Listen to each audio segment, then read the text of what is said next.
మమ్మోహన్ గారు, KA Paul అంటే ఈ మాట నేను కావాలని అనట్లేదు, చాలామంది మాట్లాడేదాన్ని బట్టి నేను అంటున్నాను, మీ అభిప్రాయం కూడా చెప్పండి. కేఏ పాల్ ఇది దాదాపుగా అన్ని ఉప ఎన్నికల్లో పోటీ చేస్తారు.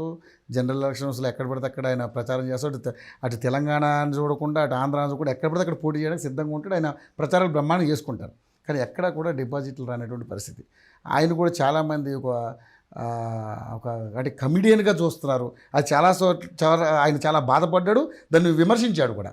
సో ఇలా ఈ స్థితిలో ఉన్న ఈ పార్టీలకు చేరడం వెనకాల ఏమైనా కారణాలు ఉన్నాయంటారా? అంటే బ్రదర్, మునుగోడు వేరు, మునుగోడు ఎలక్షన్ వేరు. అక్కడ ఓన్లీ డబ్బు మందే, డబ్బు మందు.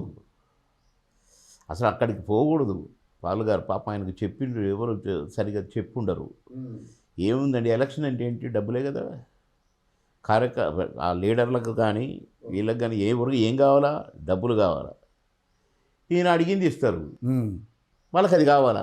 అందుకని గిల్లి చిన్నగా తీసుకుపోయాడు, పాపం ఇది చేశారు. సరే, ఆయనకు లౌకికం తెలియదు. ఎందుకంటే బైబిల్ వాక్యం ఉన్నట్టు చెప్పాలి కదా. ఇక్కడ ఉన్నట్టు మాట్లాడకూడదు, ఇక్కడ ఉల్టా మాట్లాడాలి. ఇది కాళేశ్వరం మునిగిపోయింది, మొత్తం కూలిపోయిందంటే కూలిపోతుంది, అరే బాగు చేసుకోవాలి. కానీ కూలిపోయింది గీదా అని టీఆర్ఎస్లు ఎట్లయితే అంటున్నారో అది మరీ దారుణం సార్. దారుణమా?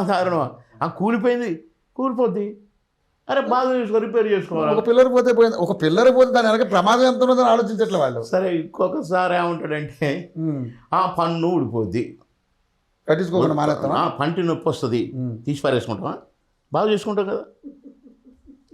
ఇట్లా మాట్లాడితే ఈ పాపం అది రాదుగా కేఏ పాల్ గారికి. కనుక అది వేరు, తెలంగాణ అంతా వేరని చెప్పిన నేను. వరంగల్ లెక్క ఉంది, ఇంకా లెక్కలు ఉన్నాయి. నేను రివీల్ చేయకూడదు ఇప్పుడు, ఎందుకంటే నేను డిసైడ్ అయినా కనుక. కానీ చాలామంది రాజకీయ నాయకులు, మీ సమకాలికులు ఎవరైతే మీతో పాటు రాజకీయాల్లో మంచి పదవులు అనిపించిన వాళ్ళందరూ, అరే బాబు మోహన్ ఏంది ఇలాంటి పని చేశాడు, ఆ పార్టీలోకి వెళ్ళడం ఏంటి, ఇలాంటి విమర్శలు వచ్చాయి. నేను వెనకాల ఉంది తమ్ముడు, చెప్తాను కదా, నేను వెనకాల కథ ఉంది. ఓకే, చెప్పను ఇప్పుడు రివీల్ చేయరు. నేను ఓన్లీ వరంగల్ వరకే మాట్లాడుతున్నా. మళ్ళీ నేను తెలంగాణ మొత్తానికి ఇప్పుడు నేను ఏదో చక్రం తిప్పుతాను. నేను కేరళ వరంగల్ ఎంపీ నేను పోటీ చేస్తే నాకు ప్లస్ అయిద్దా మైనస్ అయిద్దా అని చూసుకున్నాను. నాకు ప్లస్ అయింది. ఓకే, ఎందుకంటే ఆ 7 నియోజకవర్గాలలో 4 లక్షల ఓట్లు ఉన్నాయి కనుక కనీసం 3 లక్షలు పడినా ఇక సరే, నా మీద మంచి ఒపీనియన్ ఉండి అది ఏమన్నా ఇది అట్లా నేను అనుకుంటున్నా.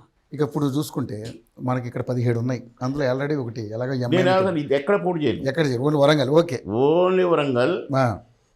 ప్రచారం కూడా నన్ను కాకినాడ పోటీ చేయి, ఇటు పోటీ చేయి, అటు పోటీ చేయి అని అన్నారు. కానీ నో, పాల్గారికి ప్రచారం చేస్తా.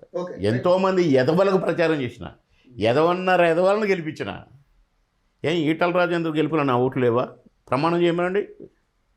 రఘునందన్ గెలుపులో నా ఓట్లు లేవా? ప్రమాణం చేయమనండి. మేమందరం ఉన్నాం అక్కడ. బండి సంజయ్ గారు ఒక 200-300 సభల్లో చెప్పాడు నాన్న నన్ను గెలిపించాడని. ఇప్పుడు నన్ను ఏదో తక్కువ అంచనేసి డి గ్రేడ్ అని నేను గ్రేడు, నా గ్రేడ్ డి సార్ బీజేపీలో. మరి నేను గెలిపించిన వాళ్ళుగా. ప్రమోద్ మహాజన్ కూతురు బొంబాయిలో ఎట్ట గెలిచింది? నా ప్రచారంతో గెలిచింది. అండమాన్లో బీజేపీ ఎట్ట గెలిచింది? నేనే గెలిపించిన.